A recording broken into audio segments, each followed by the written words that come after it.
Hi friends, எல்லாரும் except பண்ணி இந்த யூபிஎஸ்சி எக்ஸாம் நோட்டிஃபிகேஷன் வந்துருச்சு. எக்ஸாம் அப்ளை பண்ணுறதுக்கு லாஸ்ட் டேட் என்னென்னா 24/2/2026 தான். அப்ளிகேஷனில் வந்து இம்பார்ட்டன்ட் டேட்டாஸ் மட்டும் பார்த்துக்கலாம். அப்ளிகேஷன் வந்து என்ன அட்வைஸ் பண்ணியிருக்காங்கன்னா, ஆதார் கார்டை வந்து ஐடி ப்ரூஃபாக யூஸ் பண்ணிக்காங்க, அது மாதிரி சொல்லியிருக்காங்க.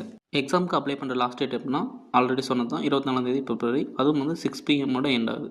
ஸோ வந்து நீங்கள் இந்த வீக்கெண்ட்லேயே ஃப்ரீ டைமில் அப்ளை பண்ணிடுங்க, லாஸ்ட் டேட் வரைக்கும் போகாதீங்க. எக்ஸாமோட அட்மிஷன் கார்டு எப்போ வரும்னா, எக்ஸாம் 1 வீக் முன்னாடி வந்து எக்ஸ்பெக்டேஷன் பண்ணலாம் அப்படின்னு சொல்லியிருக்காங்க. அது மட்டும் இல்லை, உங்களுக்கு எதாவது டவுட்னா ஹெல்ப்லைன் சொல்லியிருக்காங்க 01124040101. இந்த நம்பருக்கு நீங்கள் 10 AM வந்து ஈவினிங் 5:30 வரைக்கும் எதாவது டவுட் இருந்தால் கால் பண்ணி கேட்டுக்கலாம்.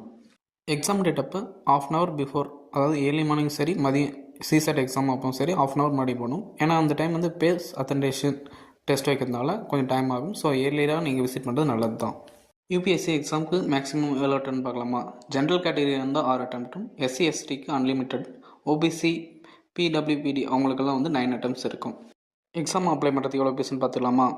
மோஸ்ட்டாக எல்லாருக்கும் ₹100 தான். ஒரு சிலருக்கு எக்ஸப்ஷன் இருக்குது. ஃபீமேல், எஸ்சி அண்ட் எஸ்டி, அந்த ஃபிசிக்கலி ஹேண்டிகேப் அவங்களுக்கெல்லாம் ஃபீஸே தேவையில்லை. தென் மெயின்ஸ் எக்ஸாம்னா ₹200. ஓகே ஃப்ரெண்ட்ஸ், உங்களுக்கு அப்ளிகேஷன் ரிலேட்டடாக ஏதாவது டவுட் இருந்தால் கமெண்ட் செக்ஷன் சொல்லுங்கள், அதை கிளியர் பண்ண ட்ரை பண்ணுறேன். மறக்காமல் சீக்கிரமாகவே எக்ஸாமுக்கு அப்ளை பண்ணுறேங்க.